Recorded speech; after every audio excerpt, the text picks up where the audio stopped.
This is Adam Bolshaw, the Real Property Guy. This is my podcast, and I appreciate you joining me today. I have in the studio with me today Todd Asplin with Geneva Financial. Thank you for joining me, Todd. Thanks for the invite. Of course. Got great topics here and a lot of informative information for our viewers. That is the goal. The hope. Yeah. We'll get more and more as we go on, right? Goals are Keeps good. getting better. Got to have goals or you just Right, otherwise you don't move forward. Just going to yap into a mic and goof off all day. There you go. Which doesn't sound so bad. Yeah, sometimes.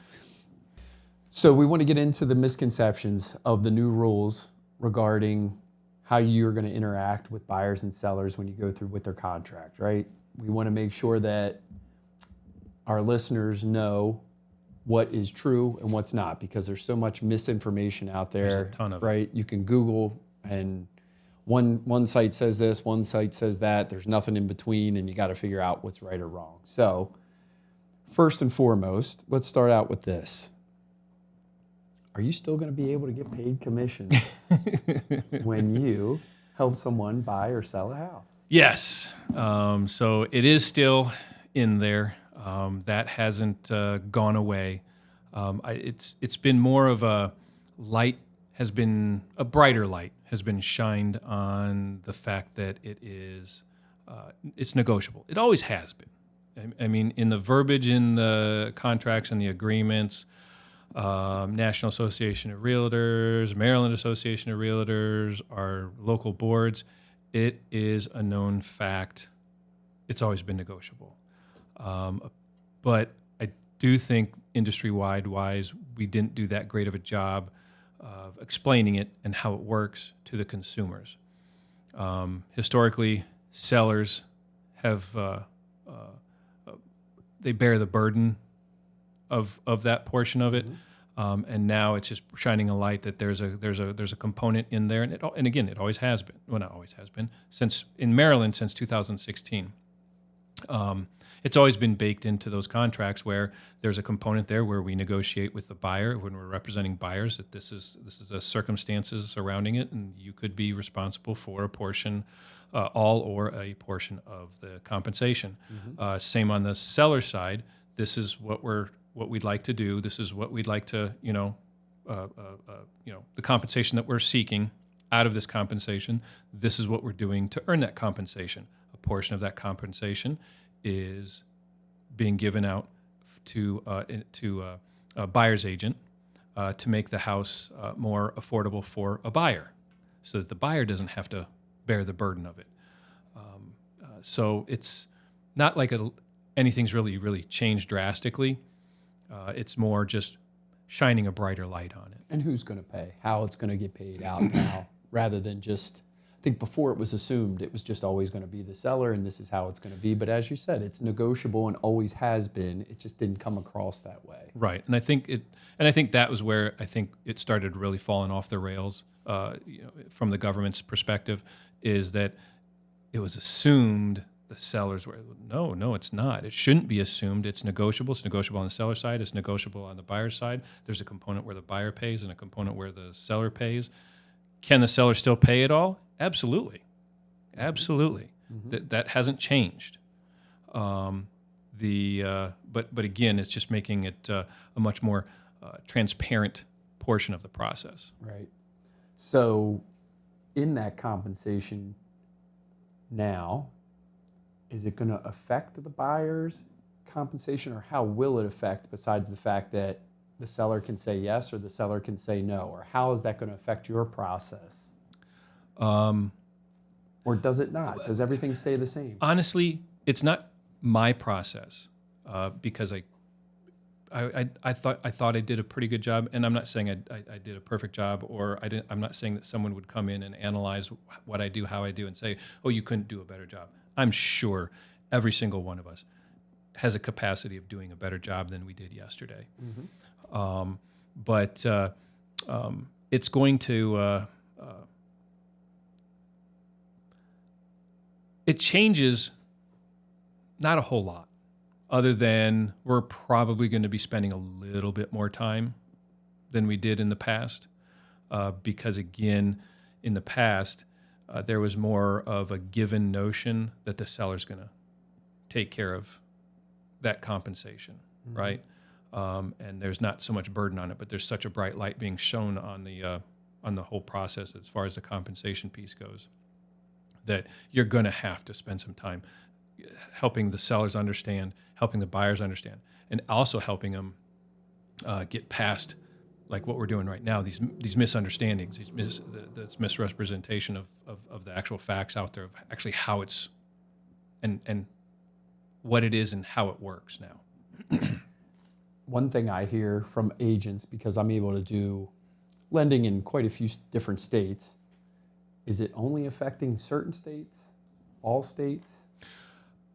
That's a really good question. So it's the mandates being handed out countrywide. So it's in the entire United States. This is affecting the entire United States. So I use affecting loosely because you have Maryland, who since 2016 has been a buyer agency state, where they require us to have a buyer agency agreement in place when we're working with a buyer for the pursuit of a purchase of a home. The state, there are states out there that don't have that in place. Those states are definitely going to have a bigger hurdle to overcome than like state of Maryland. Pennsylvania is another one that's always had it. I'm like you. I'm licensed in a couple of states. It's Maryland and Pennsylvania. You might have a few more states you can do a little business in, but I have to actually physically go to these homes. So I try to keep it manageable. Yeah. But at any rate, Pennsylvania is another one that's always had the buyer agency component in there. I do believe Pennsylvania's contract it was a little bit better at bringing that compensation piece to the forefront when you're dealing with a buyer. About the same as far as seller to seller between the two states.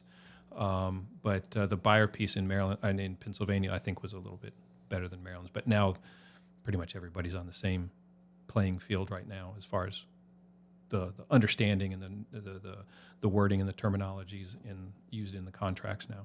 So in my conversations that I've had with many of the realtors that I deal with, some of them are saying, it's automatically going to make me lose money. I'm going to make less money at this point in time.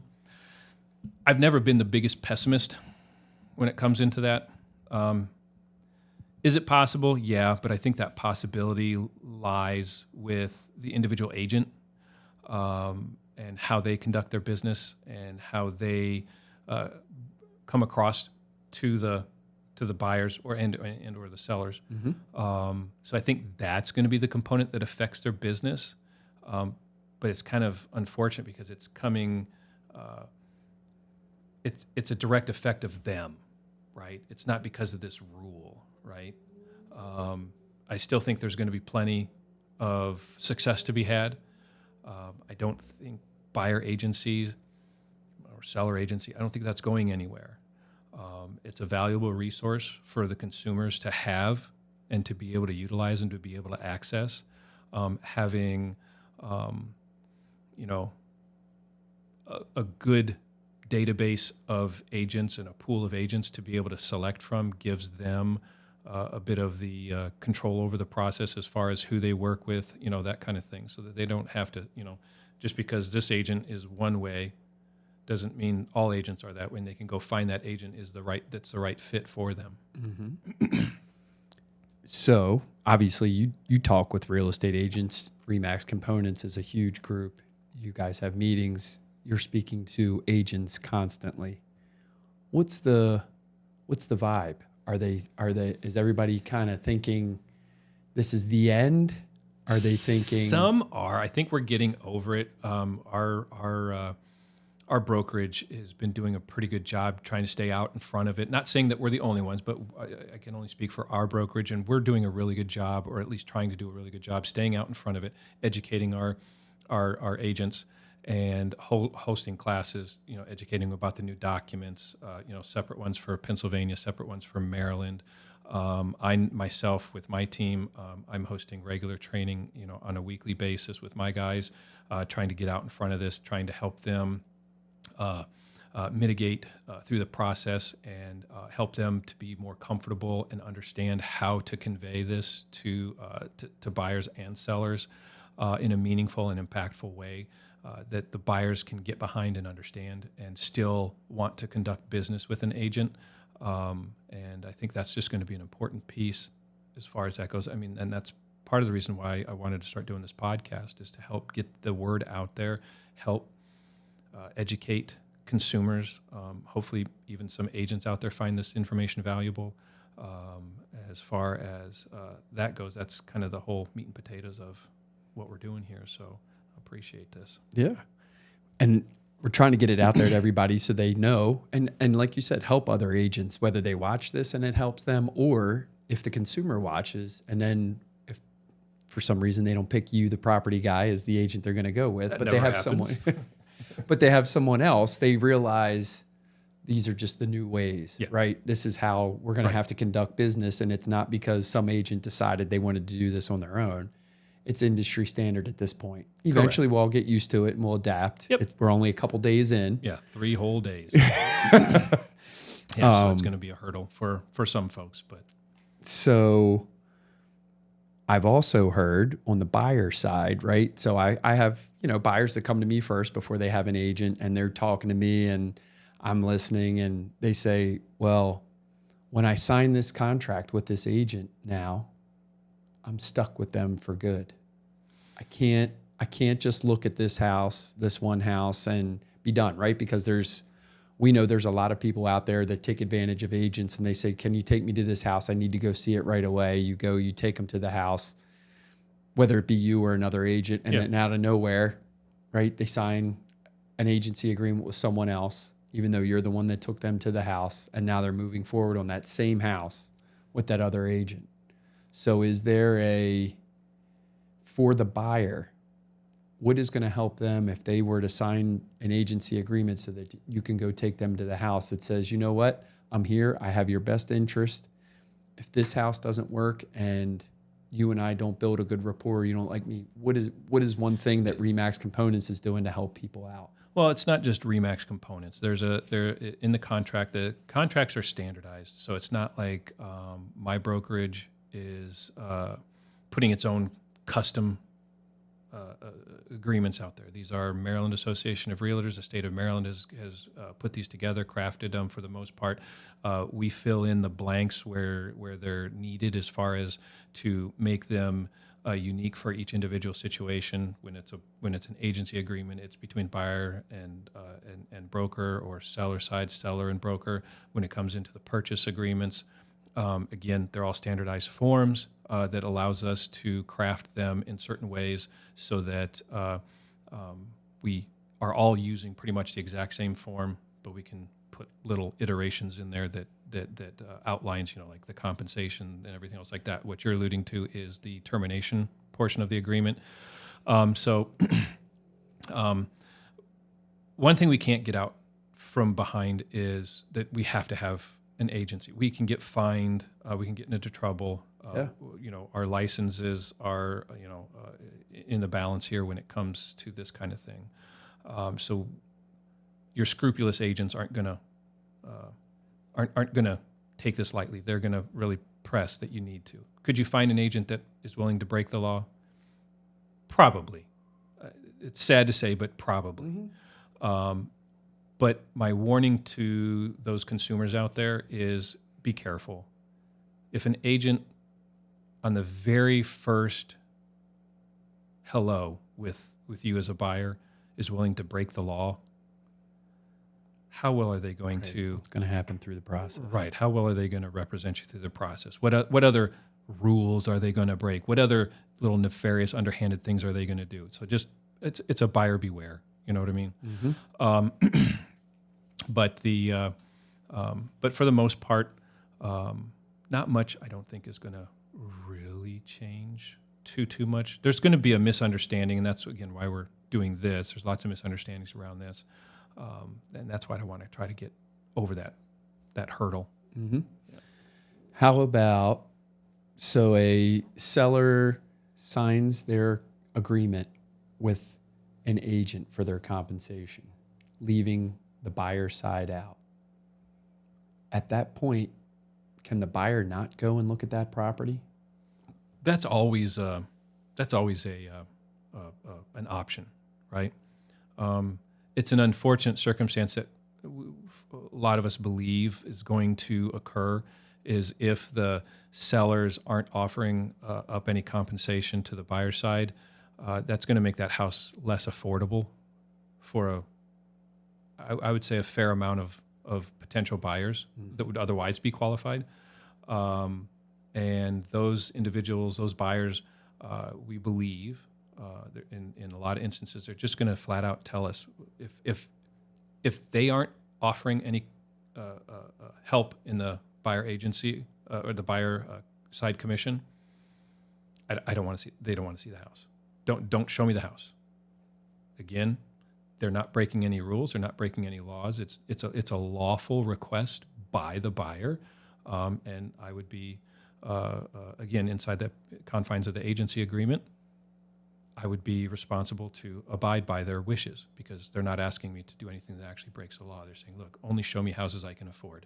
There's nothing wrong with that. No, nothing wrong with that at all. That's no. what you want to do, right? You don't want to put them in a house where they're house poor or they can't afford it or waste everybody's time. That's why we try to run the numbers before they go out there, so they know exactly what's going on. So that leads me to, I've had some buyers who, again, they try to read through the Google version of this, or like they try to do all their research, which it's good when you have someone that tries to come informed, but we always know one article to another article to actual reality is not always the same. Oh, and the headlines are atrocious. Oh, the headlines are always the worst. Anything to just bring attention to the piece, right? No matter what it is, and for whatever reason, everybody thinks it has to be negative to get the most, right? Nothing can ever be on the positive side of things. Right. It seems like that anyway.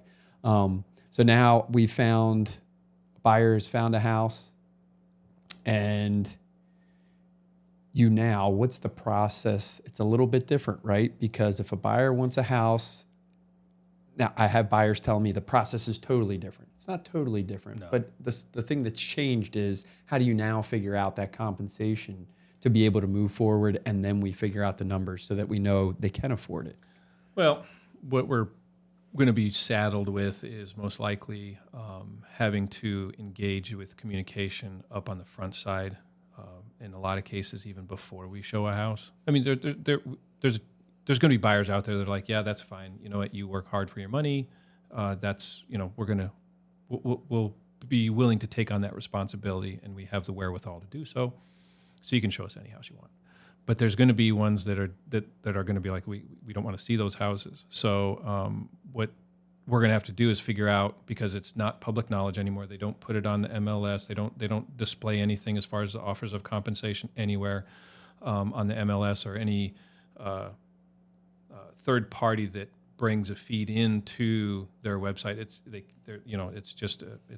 a hands off. It's very much hands off as far as being able to convey that. So we're going to be back down to, I guess, the old fashioned, pick up the phone and call the agent and say, hey, are your sellers willing to offer any compensation to the buyer side? And then from that, whatever that answer is, we have a more robust conversation with the buyers. And does it result in us showing the house? Only the buyer can tell us. Mm-hmm. Listing agents, listen up. You're going to have to pick up that phone because I know a lot of you don't. I try to call to give you the update or what I have on going the on approvals, with my pre-approvals and everything. And you do the same, right? Oh, yeah. You try to figure out how many offers do you have, or what kind of position that we're in. Just trying to right to make sure your even buyer's then, in the best I mean, spot. it's and I know every agent's a little different. Those phone calls are important to have those conversations with sellers, just because it's my first attempt or ability to be able to start to build a little rapport.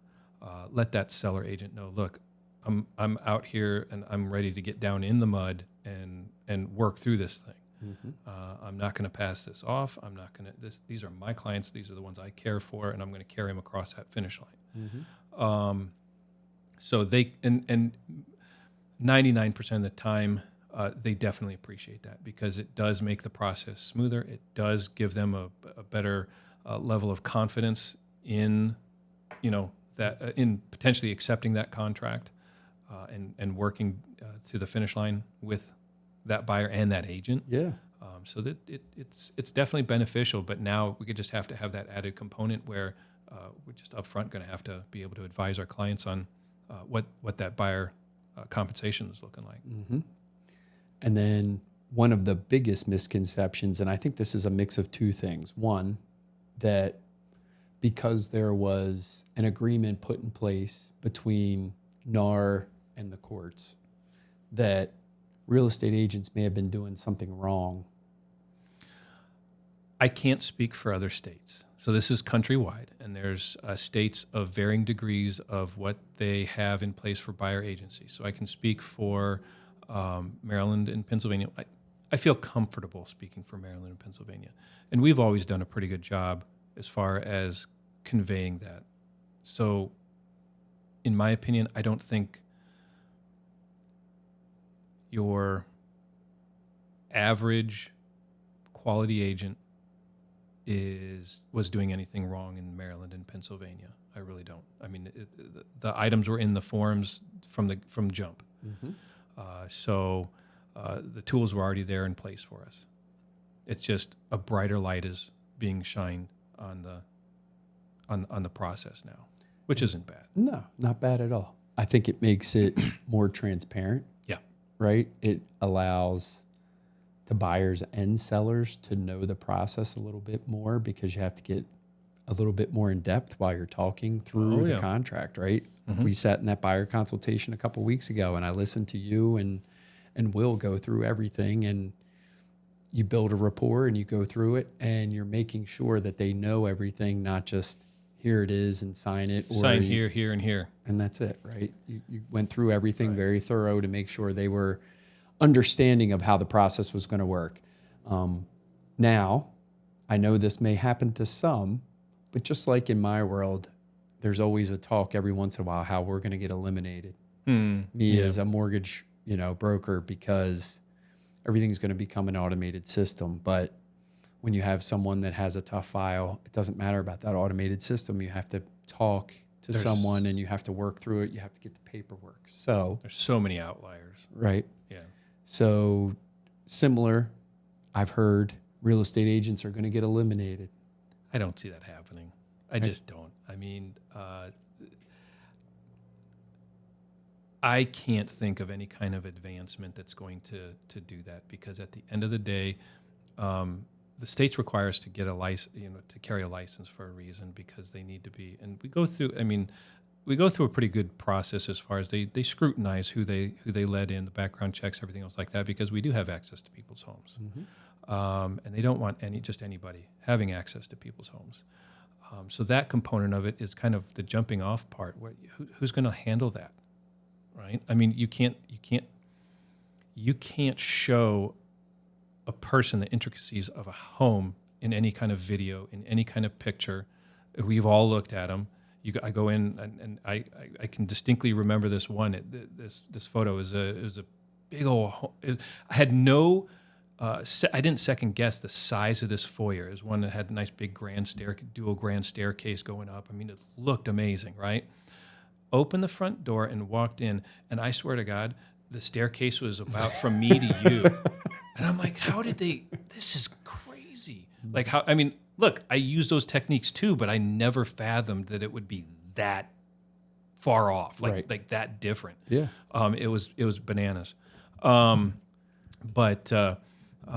that component of it, I get, some of the stuff like, well, I'll just have an attorney do all the contract work for me. Okay, well, that's great, but is that attorney?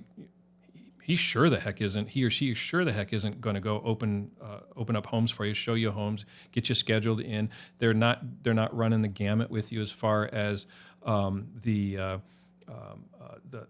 home inspections, the processes there, the ins and outs of those kinds of things. And if they, I'm not saying they, and if they would, I mean, they're going to charge you. They're going to charge you $400, $500, $600 an hour.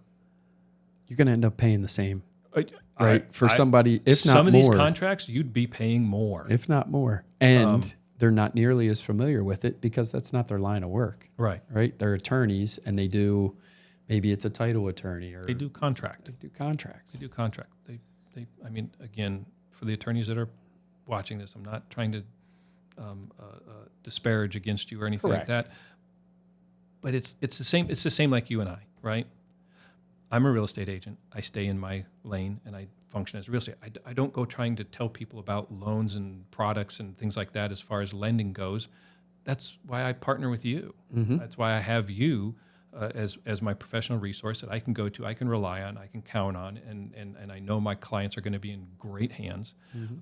It's one of those things where we each have that certain role. Do attorneys have a role in this process? Sure. When it comes contractually, obviously on the title side of things, there's attorneys on that side of the equation.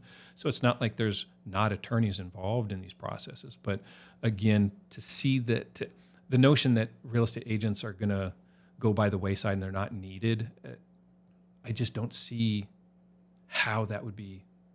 I don't see it either. Feasible. Like it just doesn't seem like it would be. Yeah. Same. I mean, and I feel the same way about, the mortgage side of things. We'll be here for the long haul. Unless everybody all of a sudden has 800 credit and has a ton of money to put down on a house, right? Yeah. I mean, those loans are easy. Well, even on cash deals. I mean, credit doesn't open the door. A big fat bank account doesn't open the door. It doesn't write contract. It doesn't schedule all your inspections. It doesn't do any of that stuff. So even in that quote unquote perfect world, I mean, your job gets a lot easier. Yeah, it can. Yeah, it can. But it still doesn't get away from the fact that you still have to be able to process that and like, okay, oh crap, we had a hiccup with someone's, they did X or Y in their bank account or something like that. Well, now an automated system is going to be like, oh, doesn't qualify. Right. But a human being is going to go in there and be like, okay, let's go make the call. Let's figure out what happened. Let's get this because we need to do this and we need to do this now. And we can, as opposed to just as black and white, like, oh, all right, you're not buying a house now.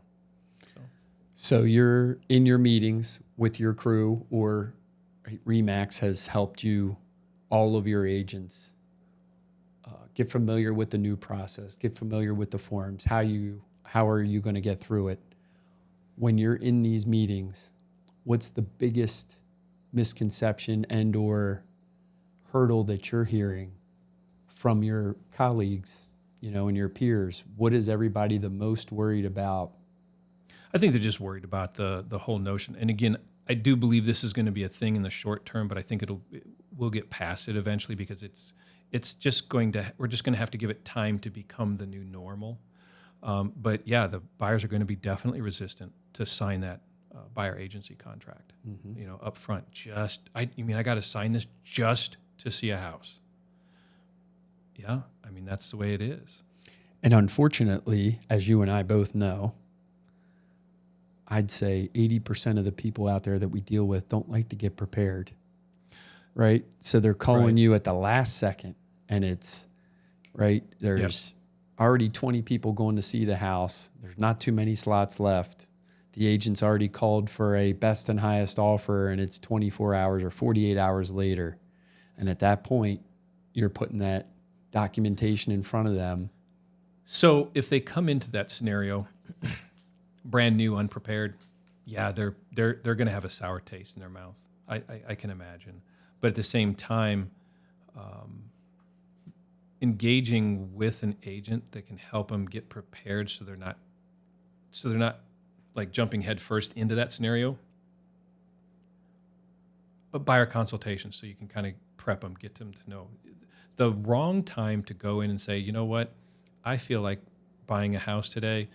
The wrong time to do that is the moment you see your dream house come on the market. Mm-hmm. You should already have yourself positioned. Like if you're in the realm of like, I think I want to move, or I think I'd like to become a homeowner or whatever, you should contact a professional that can kind of go through, a real estate agent, obviously, that can go through the inroads. It's not like we're here to go and say, oh boy, let's get you a house. Let's force you into doing something you don't want to do. It's a large portion of our job and our duties for our clients is to help get them prepared for it.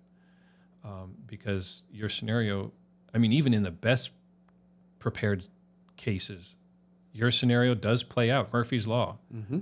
Like Yeah. I mean, we had clients the other week that we did a buyer's consultation meeting with, and they didn't think that they would be able to buy for 6 months to 12 months. A, they're totally ready to buy.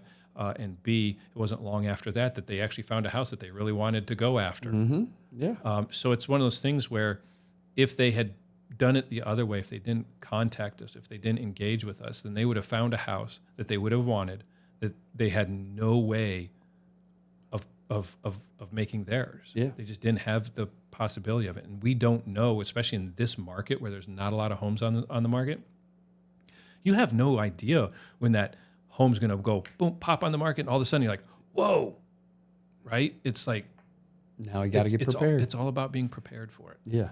And guess what people don't realize, and I don't know this too sometimes, your standard contract, before this even came into play, when somebody signs that, how long is that agency agreement for?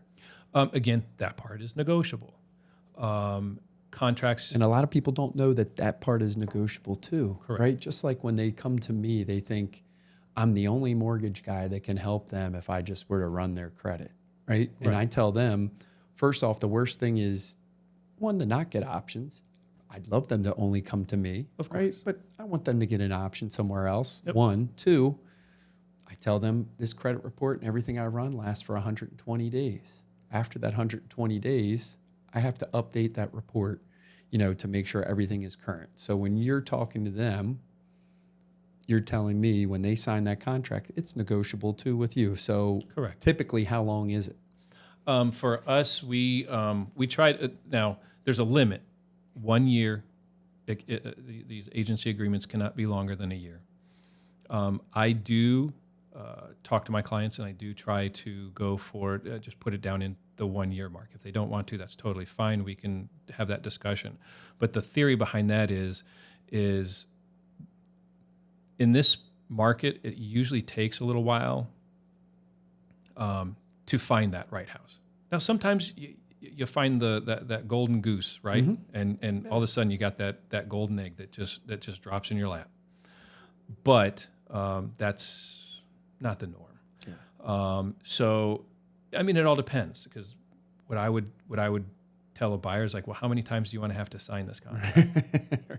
I mean, if you want to sign one every month, I mean, that's kind of a pain in the butt, but I mean, nothing's really going to change in the contract other than the date of acceptance and the date of expiration. But if we cover ourselves for a year, doesn't mean that you're stuck in it permanently, even no matter how long that term is, up to a maximum of a year. There is the termination clause in there, which outlines the grounds for which or what it takes to actually terminate the contract. So if you did want to terminate the contract, you're able to do that. It's in the contract, and it spells out how to do it. So we try to help our clients out as far as understanding. And again, that's what a lot of this is. It's just help the client understand, what we're doing, why we're doing it. It's not for nefarious reasons.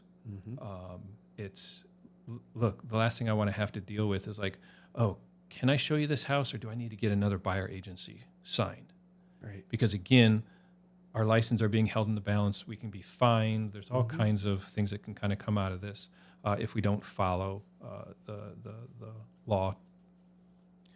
This reminds me of in mortgage world when we used to have a HUD-1, and that HUD-1 had no date or time frame that it had to come out to your customer before you close the loan, right?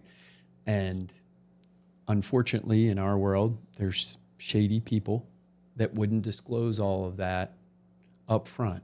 Yep. And then you're 2 hours away from closing your loan, and here's that $7,000 extra in cost, right? Where did that come from? Where did that come from? And everybody was worried about that. But if you did business the right way and you show your worth and you help people not think about it as a sale, but you help people get to their goals and accomplish their goals. It's not, a quick hit. I'm not just running credit and then all of a sudden I want it done. It's if your credit's not that, if it needs to come up, I'll help you come up. If we need to work on the income, we work on the income, assets, etc. The closing disclosure came along, now you have to wait that 3-day time period before you can actually close on the loan. So they have a chance to go through all of that before you're 10 minutes from closing.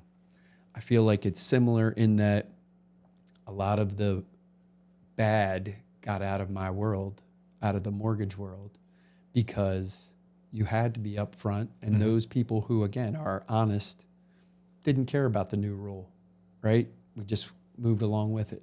You feel it's going to be similar in your world where it may start to shave out some of those people who, the cream of the crop is going to rise, Of right? course. Because you're going to be able to show your worth. Yep. You've always been honest with your customers and your clients, and you get referral business from them. Do you think that's how it's going to be similar to that? I think so. I think this is definitely going to, it'll affect other states, I think, worse than Maryland and Pennsylvania. Again, mostly because we've had this has been a thing for a while. But yeah, I think having to have a buyer sign an agency agreement in the short term is definitely going to impact folks. I think it's definitely going to run some folks out of the industry. But for the most part, I think we're going to be okay when it comes to getting out of this. And then the other component too is when you get into some agents, they have such a heavy pessimistic outlook on this, and again, they can't get out in front of themselves, right? They can't overcome this. They're staring at a mountain that they can't climb, and then there's other agents that are like, rolling. yeah, like you just put one foot in front of the other, you'll eventually make it to the top. What's the last piece of advice you're going to give anybody as far as moving forward with these agency agreements and the misconceptions out there? What would the biggest, advice you give to a buyer or a seller out there right now? Maybe it's different advice for each one. I would say very similar. Talk to your agent, ask your agent, interview your agent. That's what it is. It's a job interview for us. I think one of the misconceptions is out there too is that we make a salary, we make an hourly rate. We don't. We do not make a salary. We're independent contractors. The only time we earn a paycheck is when we help a buyer or a seller buy or sell their home. And that's where that kind of component kind of comes into. So there's a little bit of misconception there, but that's what we're here for. Talk to your agent. Ask them questions. Don't be afraid to ask them questions. Be honest with your agent. I mean, if you go to court and you lie to your attorney or you withhold information from your attorney, you're going to jail. You're not going to win. Things aren't going to work out very well for you. Yeah. It's a very similar scenario. Same deal. We're not here to hang out to dry. We are, by and large, we are here to be a consumer advocate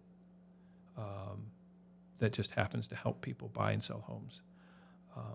And I think that's the biggest portion that I'd really like buyers and sellers to take away in this thing.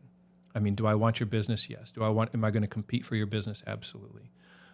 But at the same time, I'm not going to do it as a result of making you feel uncomfortable or like you're being sold to. If we can't have a conversation, and at the end of the conversation, you don't have that confidence in me to do that job for you, then by all means, yeah, right, go interview other agents. Yeah, it wouldn't be a good fit, right? Move on. Well, thank you for having me on. You're very welcome. You answered those questions great. It's tough to get drilled with those. Rapid fire. There you go. Yeah. But I feel like any buyer or seller out there that's listening, you should have a much better idea. You should know what the industry standard is now, and that when you're interviewing your agent and they're asking you to sign something, they're not trying to do a pressure sale, right? This is how the standard is at this point in time. They're not trying to push anything on you. That's just how the industry's turning. Absolutely. And if we didn't cover a question that you may have, please feel free to reach out. Again, like I said here in the podcast, we are here for that. Other than that, if you enjoyed the content, please like, subscribe, and share. We know the drill. We'll see you on the next time. Thank you.